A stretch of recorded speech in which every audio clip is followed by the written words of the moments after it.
நாணயம் என்பது இதுவரைக்கும் திமுகவில் ஒரு ஆள் கூட இருந்தது கிடையாது. குறிப்பாக கருணாநிதி கூட இருந்தது கிடையாது. அது நாணயமாவது இருக்கட்டும் அப்படின்னு வெளியிட்டிருக்காங்கன்னு தெரியல. 2000 ரூபாய் மதிப்புள்ள காயினை 10,000 ரூபாய்க்கு விற்கிறோம்னு சொன்னோன்னா இதுவே ஒரு தப்பாக தெரியுது. திருட்டுத்தனம் தான், அப்பட்டமான திருட்டுத்தனம்.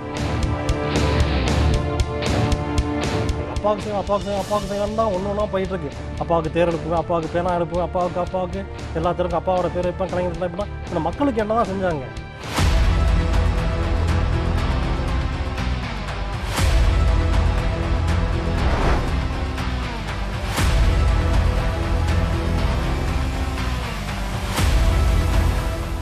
நேயர்கள் அனைவருக்கும் வணக்கம். இது நியூஸ் ஜேவியின் சொல்லியடி. இன்று நம்முடைய நிகழ்ச்சியில் பேசுவதற்காக சமூக செயற்பாட்டாளர் காந்தி கணேஷ் அவர்கள் வந்திருக்கிறார். வணக்கம். வணக்கம் சார். ஒரு நாணயம் தமிழக அரசியலில் இருக்கக்கூடிய பலருடைய நாணயத்தை கேள்விக்குள்ளாயிருக்கு. கருணாநிதி அவர்களுடைய நினைவு நாணய வெளியீட்டு விழாவில் நடந்த அந்த அரசியல் மாற்றங்களை பற்றி என்ன சார் நினைக்கிறீங்க? நாணயம் என்பது இதுவரைக்கும் திமுகவில் ஒரு ஆள் கூட இருந்தது கிடையாது. குறிப்பாக கருணாநிதி கூட இருந்தது கிடையாது. அது நாணயமாவது இருக்கட்டும் அப்படின்னு வெளியிட்டிருக்காங்கன்னு தெரியல. ஆனால் இதுக்கு முன்னாடி பார்த்தீங்கன்னா நாணயம் வெளியிட்டவர்கள் பார்த்தீங்கன்னா தமிழ்நாட்டிலேருந்து பெருந்தலைவர் காமராஜருக்கு வெளியிட்டிருக்காங்க, பேரறிஞர் அண்ணாவுக்கு வெளியிட்டிருக்கிறாங்க, இப்போ மக்கள் திலகத்துக்கு வெளியிட்டிருக்கிறாங்க. ஆனால் வெளியிட்டவங்களாம் யாருன்னு பார்த்தீங்கன்னா அவங்க குடும்பம் சாராதவங்க. ஆனால் இங்கே மட்டும்தான் என்னென்னா அப்பாவுக்கு வெளியிடுறது, அதாவது அவங்க கட்சியில் எத்தனையோ பேர்கள் இருக்கிறாங்க, அவங்க அப்பாவுக்கு வெளியிடுற முதல் இது இங்கே தான் நடக்குது. நாணயம், அந்த நாணயமும் புழக்கத்தில் நம்ம பயன்படுத்த முடியாது, அது ஒரு விஷயம்னு வச்சுக்கோங்க. ஆனால் தொடர்ந்து பார்த்தீங்க அப்படின்னா இவருடைய வேலைகள் தொடர்ந்து அவங்க அப்பாவை ப்ரொமோட் பண்ணுறது மட்டும்தான் இருக்கே தவிர மற்ற எதுலேயுமே கிடையாது. முதல்ல பாஜக கூட உறவு இல்லை அப்படின்னு சொல்லிட்டு படத்திறப்பு விழாவுக்கு குடியரசுத் தலைவரை கூப்பிட்டு வந்தாங்க, பாஜக சார்புடைய குடியரசுத் தலைவரை.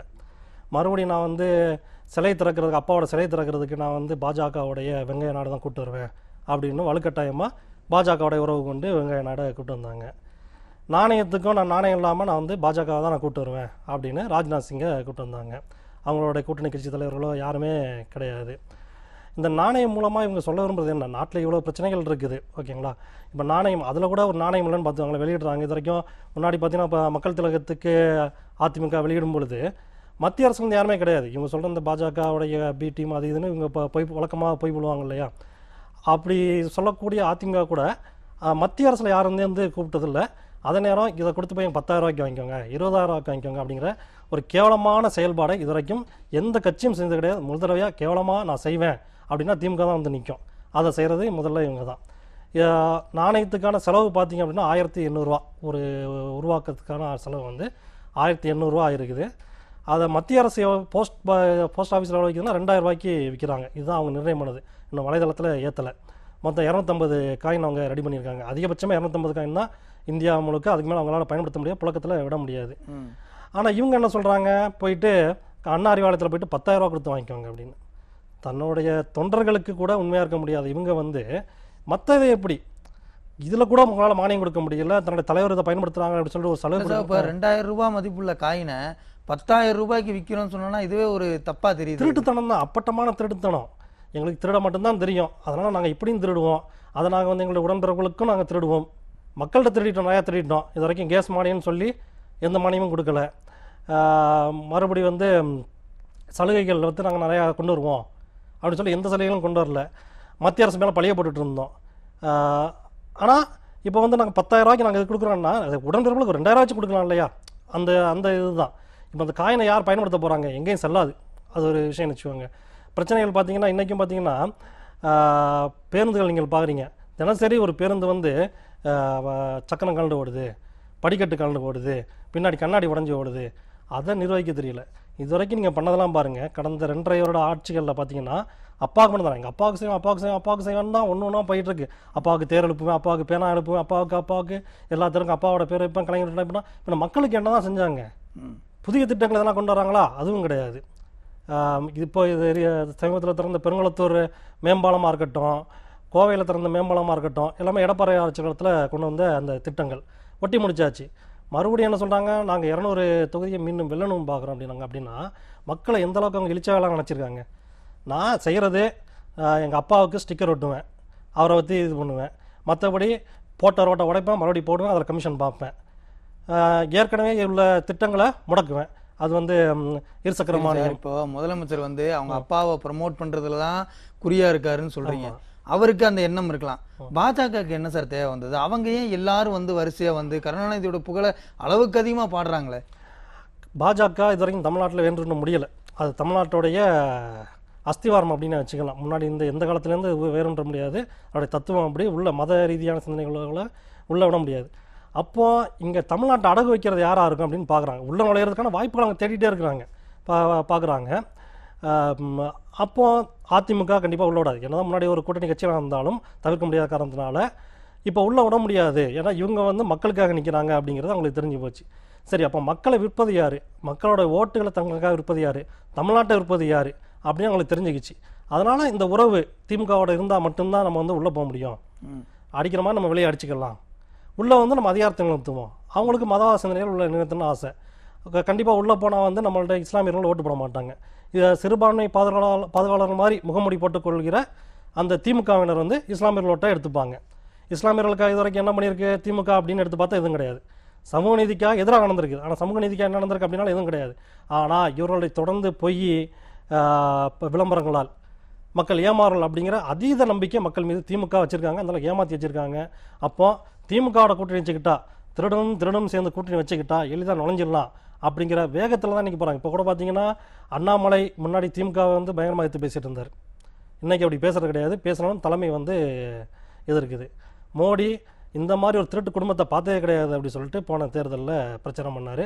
இன்றைக்கி வந்து கலைஞர் போன்ற ஒரு புகழ்மிக்கவரை பார்த்தது கிடையாது. அவருக்கு நாணயம் வெளியிடுறதே தமிழ்நாட்டுக்கு கிடைச்ச பெருமைன்னு சொல்கிறாங்க. அப்போ ஒரு மோடி ஒருத்தர் வந்து இவர் பெருமைப்படக்கூடிய ஆள் அப்படின்னு சொல்கிறாருன்னா அப்போ அவர் இந்த மாதிரி ஆள் அப்படின்னு தான் பார்க்க முடியும். அப்போ இது ஒரு டூல், ஒரு கருவியாக தான் யூஸ் பண்ணுறாங்க திமுகவை. தமிழ்நாட்டை நீ எடுத்துக்கோ, விற்றுக்கோ, நாங்கள் உள்ள நடக்கிறது எங்களை அரசியல் கொடு, ஈவன் டெக் பாலிசி மாதிரி அழிகிறதான மக்கள் விலையை ஏற்று இஷ்டத்துக்கு நீ விலையை ஏற்று கேட்டால் இதுல திமுகவுக்கு என்ன சார் லாபம் இருக்கு? பாஜகவுக்கு என்ன லாபம்ன்ற சொல்லிட்டீங்க. திமுகவை பயன்படுத்தி அவங்க கால உணவு பார்க்குறாங்கன்ற சொல்றீங்க. அப்போ திமுகவுக்கு இதுல என்ன லாபம் இருக்கு? இப்போ திமுகவை தவிர மற்ற கட்சியை பார்த்துன்னு வச்சுக்கோங்களேன். இப்போ அதிமுகவோ விசிகாவோ என்ன லாபம் அப்படின்னு கேட்டோம்னா மக்களுக்கு லாபம் இருக்குன்னு சொல்லலாம். திமுகவை பொறுத்த வரைக்கும் அப்படின்னு பார்த்தோம்னா அந்த குடும்பத்துக்கு லாபம் அப்படின்னு தான் நம்ம போக முடியும். திமுகங்கிறது மக்களுக்கான லாபம் பார்க்க முடியாது. இதனால் மக்களுக்கு இவ்வளோ லாபமா, பட் வரி குறையுதா, இவ்வளோ திட்டங்கள் உள்ள வருதா அப்படின்னா அது கிடையாது. இதனால் திமுக குடும்பத்தில் திருட்டுத்தனம் உள்ள அந்த அமைச்சர்களுடைய வழக்குகள் போகுமா, தன்னோட குடும்ப சொத்தை இன்னும் அதிகரிக்கலாமா, பெட்டி கடையில் முதற்கொண்டு எல்லா இடத்தையும் ஆக்கிரமிப்பு பண்ணலாமா அப்படிங்கிறத அவனுக்கு. அதாவது தனிப்பட்ட குடும்ப சொத்துக்கோ குடும்ப வழக்குகளுக்கோ எந்த பிரச்சனையும் இருக்கக்கூடாது அப்படிங்கிறதான் திமுக. மற்றபடி திமுக இன்னைக்கு மக்களை சிந்திச்சு அதை பார்த்துருக்குது. ஆனால் முதலமைச்சர் அடுத்த நாள் அந்த நிகழ்ச்சிக்கு அடுத்த நாள் பேசும்போது சொல்றாரு, நாங்க யாரு கூட ரகசிய உறவு வச்சுக்க வேண்டிய தேவையில்லை அப்படின்னு சொல்லி பேசுறாரு. ஒரு 10-15 நிமிஷம் பேசினவர் கடைசி வரைக்கும் பாஜக கூட நாங்க கூட்டணியில் இருக்க மாட்டோம்ன்ற வார்த்தையை மட்டும் அவர் பயன்படுத்தவே இல்லை. ஏன், என்ன காரணம்? அவர் சொன்னது வந்து ரகசிய கூட்டணி அப்படிங்கிற தவறான வார்த்தைன்னு நினைச்சிருவார் போல தெரியுது. வெளிப்படையாக தெரிஞ்சிச்சு இது வந்து கள்ளக்காதல் கிடையாது, நல்ல காதல் தான் அப்படின்னு சொல்லிட்டு வெளிப்படையாக தெரிஞ்சிருச்சு. ஒரு வட்ட செயலாளர் கூட லாய்க்கு இல்லாத ஒரு ஆள் முதலமைச்சராக இருக்காரு. நான் சொல்லலை, அவர் கூட்டணியில் வைக்க ஒரு தடவை சொல்லியிருக்காரு. வட்ட செயலர் கூட லாய்க்கு இல்லாத ஒரு ஆள் ஸ்டாலின் அப்படின்னு சொன்ன ஒரு ஆள் தலைவராக இருக்கார், முதலமைச்சராக இருக்கார். அவருக்கு அவர் குடும்ப இது வேணும். அப்படிங்கும் பொழுது ரகசிய உறவு இதில் என்ன இருக்குது? வெளிப்படையான உறவு தான். இனிமேல் இப்போ வந்து நாங்கள் வந்து பாஜகவோட வந்து கூட்டணியில் இருக்கோம் அப்படின்னா இப்போ நாங்கள் உள்ள சிறுபான்மையில வந்து கேட்க போகிறாங்களா? உண்மைதான், அதே தான் பின்பற்ற போகிறாங்க. இல்லை நாங்கள் வந்து பாஜகவோட நெருங்கியிருப்போம், அவங்கள வந்து மத ரீதியான சிந்தனைகள் நாங்கள் வந்து அனுமதிப்போம் அப்படின்னு சொன்னால் கூட சிறுபான்மையர்கள் வந்து ஆமாம் நீங்கள் சமூக நீதிக்கு எதிரானவர்கள் பாதுகாவலர்கள் அதுக்குள்ளே வரையறைகள் வர போகிறாங்களா? கடைசி வரைக்கும் இவங்க வந்து நம்மள சமூக நீதி காவலர்களாக கற்றுக்கிட்டே இருப்பாங்க, நம்ம குடும்ப சொத்தை சேர்த்துக்கிட்டே இருப்போம் அப்படிங்கிற மக்கள் வந்து ரொம்ப முட்டாள் அப்படிங்கிற நம்பிக்கையை திமுக தலைவர் பொம்மை முதல்வர் வந்து உறுதியாக நம்புகிறாரு. ஆனால் போன பார்லிமெண்ட் எலெக்ஷனில் பார்த்தீங்கன்னு வச்சுக்கோங்க, திமுக தனிப்பட்ட வாக்கு வங்கி பார்த்தீங்கன்னா ரொம்ப குறைவு, சரிஞ்சிச்சுன்னா சொல்ல முடியும். ஒரு கூட்டணி கட்சியாக போகிறதுக்கும் ஒப்பீட்டளவில் பார்க்கும்பொழுதும் திமுகவுடைய தனிப்பட்ட வாக்கு வங்கிங்கிறது 2%-3% குறைஞ்சிருச்சு. இதன் காரணம் என்னென்னா மக்கள் வந்து நம்பிக்கை இழக்க ஆரம்பிச்சிட்டாங்க. வெளிப்படையாக தெரியுது மக்கள் வந்து இவங்க வந்து மத்திய அரசு கூட வந்து இங்கே ரகசிய கூட்டணி மட்டும் இல்லை, வெளிப்படையாக கூட்டணியில் இருக்காங்க. எங்களை வந்து இழிச்சவன் நினச்சிட்டு இருக்காங்க, சிறுபான்மைங்கிற ஒரே காரணத்துக்காக உங்களுக்கு வந்து ஓட்டு போடணும்னு நினச்சிட்டு இருக்காங்க, நாங்கள் வந்து இஸ்லாமியருங்கிற ஒரே காரணத்துக்கு எங்களுக்கு இவங்க நம்மளை ஏமாத்துறதுக்கெல்லாம் ஓட்டு போட நினச்சிட்டு இருக்காங்க அப்படிங்கிறத அவங்க உணர்ந்துட்டாங்க. ஆனால் இவங்க நினச்சிட்டாங்க, நீங்கள் நான் உங்களை ஏமாற்றிட்டே இருப்பேன், நீங்கள் போடுங்க அப்படிங்கிற ஒரு தனி உலகம். ஏன்னா இவருக்கு ஒரு செலக்டிவ் அம்னீஷியா பிரச்சனை இருக்குது. செலக்டிவ் அம்னீஷியானா ஒன்று நடந்துட்டு இருக்கோம், ஆனால் இவங்க ஒரு வேற உலகத்தில் இருப்பாங்க. திமுக உறுப்பினர்களும் சரி வேற உலகத்தில் இருப்பாங்க. டெய்லியும் சட்ட ஒழுங்கு பிரச்சனை இருக்கும், ஆனால் எந்த பிரச்சனையும் இல்லாமாங்க. தனி உலகத்தில் ஒரு வசதியும் இருக்காது, எல்லா வசதியும் நிறைவேற்றிருப்பாங்க. எல்லா மானியத்தையும் குறைச்சிருப்பாங்க, ஆனால் நாங்கள் தான் மானியம் கொடுக்குறோம் அப்படின்ட்டு இருப்பாங்க. அதாவது செயல்பாடு ஒன்றா இருக்கும், ஆனால் சொல் வேற மாதிரி இருக்கும். அப்படி ஒரு தனி உலகத்தில் வாழக்கூடியவர்கள் வந்து நாங்கள் வந்து 200 தொகுதி வெல்லுவோம் அப்படிங்கிறத பாஜக மேல உள்ள நம்பிக்கை தான். ஏன்னா எப்படி அவங்க என்ன சொல்கிறாங்க, நாங்கள் ஓட்டிங் மிஷினை வந்து நாங்கள் பிஜேபி வந்து ஹேக் பண்ணோம், அது பண்ணோம் இது பண்ணு சொல்கிறாங்க. அப்போ அவங்களுக்கு அந்த கூட்டணி தேவை, ஆனால் அம்பலப்பட்டு போகுது அப்படிங்கிறது தான். ஏன்னா முன்னாடி மாதிரி வந்து ஊடகங்கள் வந்து இவங்க சொல்லித்தான் போடணும் அப்படின்னு கிடையாது. தனித்தனி ஊடகங்கள் இருக்குது, ஒவ்வொருத்தர் கையிலையும் மொபைல் இருக்குது. அப்படிங்கும் பொழுது மக்கள் அதை உன்னிப்பாக கவனிக்கிறாங்க, ஆராயிறாங்க, பகுத்தறிகிறாங்க. தமிழ்நாட்டுக்கு செட் ஆகாதுன்னு விரும்புகிறாங்க. மறுபடியும் அதே நம்பிக்கையில் வந்து எப்படியாவது வந்துடலாம், என்னை வந்து காப்பாற்றி விட்டா மட்டும் போதுங்கிறது தான் பிஜேபியோட அவங்க வைக்கிற உறவு. சரிங்க. இப்போ அண்ணாமலை அவர்கள் தொடர்ந்து வந்து திமுக எதிர்ப்பு நான் தான், திமுகவுக்கு மாற்று நாங்கள் தான், திமுகவுக்கு எதிர்க்கட்சி நாங்கள் தான் சொல்லிட்டு இருந்தவர் 5 முறை முதலமைச்சராக இருந்த கருணாநிதி அவர்களுடைய நினைவிடத்தில் போய் வணங்குறது ஒரு விவசாயியுடைய மகனா எனக்கு பெருமை அப்படின்னு சொல்றாரு. இது அவருடைய அரசியல் வாழ்க்கையில என்ன மாதிரியான தாக்கத்தை ஏற்படுத்தும்? நாளை பின்ன கூட்டணி வைக்கிறது தான் இது ஒரு திட்டம். கூட்டணி வைக்கணும் அப்படின்னா ஏதாவது தொகுதிகள் வேணும். இப்போ அவ்வளோதான், காங்கிரஸ் இங்கே கழட்டி விடுற திட்டத்தில் இருக்கிறாங்க. அதுக்கான முன்னேற்பாடுகள் தான். இது வரைக்கும் திட்டிட்டு இருந்தது போதும், இனிமேல் நான் உள்ளே வரேன் அப்படிங்கும் பொழுது பெருமைப்படுத்தி தானே ஆகணும். ஆனால் இதுதான் அவங்களுக்கு எதிரணியாக அமைய பொழுது. இப்போ 10 ரூபா பாலாஜி அப்படின்னு மக்களால் அழைக்கக்கூடக்கூடிய செந்தில் பாலாஜியை சிறையில் பெருக்கிற காரணம் வந்து வேற யாரும் கிடையாது, அவங்க இன்றைய தலைவர் திமுக தலைவர் ஸ்டாலின் தான். ஏன்னா என்னென்ன திருட்டுத்தனம் பண்ணார், செந்தில் பாலாஜிங்கிறது என்னென்ன திருட்டுத்தனம் பண்ணார் அப்படிங்கிறது அவர் கொடுத்த புகார் தான். அதே போலத்தான் அவர்கள் எதிர்வினையாற்ற போகுது. இந்த அண்ணாமலை குறித்து ஸ்டாலின் அவர்கள் பேசியதும், ஸ்டாலின் குறித்து அண்ணாமலை பேசியதும் அப்படியே கடந்து போகிறது கிடையாது. இது தேர்தலை நிச்சயமாக பிரதிபலன். அவர்கள் என்ன இதனால நம்ம வந்து ஒரு பிரதிபலன் அடையலாம் அப்படி எதிர்பார்க்கலாம். எங்களை பொறுத்த வரைக்கும் மதவாத சிந்தனை உள்ளவர்களும் சரி, இந்த மாதிரி திருட்டுத்தன சிந்தனை உள்ளவர்கள், மக்களை ஏமாற்றி பிழைக்கலாம் திருட்டுத்தன சிந்தனை உள்ளவர்களும் சரி, ஒரே கூட்டணி வைத்து வீழ போகிறது அப்படிங்கிறது மக்களுக்கு கிடைச்ச ஒரு வரம், ஒரு வாய்ப்பு அப்படின்னு நம்ம கருதலாம். சரிங்க சார். இப்போ இது வந்து சிறுபான்மையினர் மத்தியிலையும் சரி, பொது மக்களுடைய பார்வையிலையும் சரி என்ன மாதிரியான தாக்கத்தை இது ஏற்படுத்தும் சார்? குடியுரிமை மசோதாவுக்கு இது வரைக்கும் நீங்கள் வெளிநடப்பு தான் செஞ்சீங்க தவிர ஆதரித்து ஓட்டு போடல. இது பெரும்பாலான இஸ்லாமியர்களுக்கு தெரியும். நீங்கள் கொடுத்த வாக்குன்னு பார்த்தீங்கன்னா, நாங்கள் வந்த உடனே இஸ்லாமியர்களை சிறை கைதிகளை நாங்கள் விடுவிப்போம்னு சொன்னீங்க. இது வரைக்கும் ஒரு சிறை கைதிகளோட விடுவிக்கலை. அதற்கு மாறாக என்னென்ன செஞ்சீங்கன்னா, விடுவிக்கக்கூடாது அப்படி சொல்லிட்டு நடந்தீங்க. இதையும் இஸ்லாமியர்கள் கவனிச்சுட்டு தான் இருக்கிறாங்க. தொடர்ந்து நீங்கள் எந்த இஸ்லாமிய தலைவர்களை உங்கள் அப்பாவோடைய புகழ் பாடுறதுக்கு கூப்பிட்டீங்க? எத்தனை பேர் இருக்காங்க? ஜவஹர்லால் இருக்கார், இல்லை வந்து பல கட்சியின் தலைவர்கள் இஸ்லாமியர்கள் இருக்கிறாங்க. யாரை கூப்பிட்டீங்க? இல்லை சரி உங்கள் கூட்டணி தலைவர்களாக கூப்பிட்டீங்கன்னா அப்படின்னு கிடையாது. எந்த இடத்துல அவங்க இஸ்லாமியர்கள் மதிச்சிருக்காங்க, இல்லை இஸ்லாமியர்களுக்கு எதிராக நடந்து கொள்ளாமல் போனாங்க அப்படின்னா எதுவும் கிடையாது. அதில் மதத்தை தாண்டி சிந்திக்கக்கூடியவங்களும் இருக்காங்க. அதோடைய ரேஷியோ விகிதாச்சாரம் வந்து மாறிட்டு தான் இருக்குது. அதனால் கண்டிப்பாக அந்த மத ரீதியான இது உடப்படுது. இப்போ கடந்த ஆட்சியில் மன்னிக்கணும், பார்லிமெண்ட் எலெக்ஷனில் கூட இஸ்லாமிய கட்சிகள் வந்து அதிமுகவோட சேர்றதுக்கு தான் பெரும்பாலும் விரும்பினாங்க.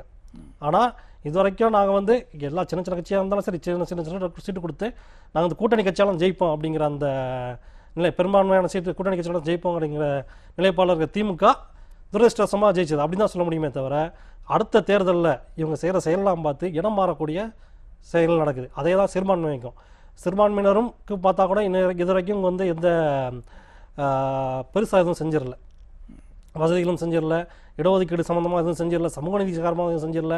இன்றைக்கி வரைக்கும் வேங்க வேலையில் போய் அவங்க எட்டி பார்க்கல. அதையும் சிறுபான்மையினர் வந்து கவனிச்சுட்டு தான் இருக்கிறாங்க. இன்றைக்கி சிறுபான்மையினர் தலைவர்களாக சொல்லக்கூடிய 2 சீட்டுக்காக சிறுபான்மை மக்களுடைய உரிமைகள் அட வைக்கக்கூடிய திருமாவளவன் கூட அதை உள்ளுக்குள்ளே அவர் வந்து ஒரு விரக்தியாக பேசிக்கிட்டதாக தான் சொல்கிறாங்க. அவர் எப்போனாலும் கூட்டணி மாறலாம் அப்படின்னு சொல்லிட்டு. இது வரைக்கும் இருக்கிற பிரச்சனை என்ன?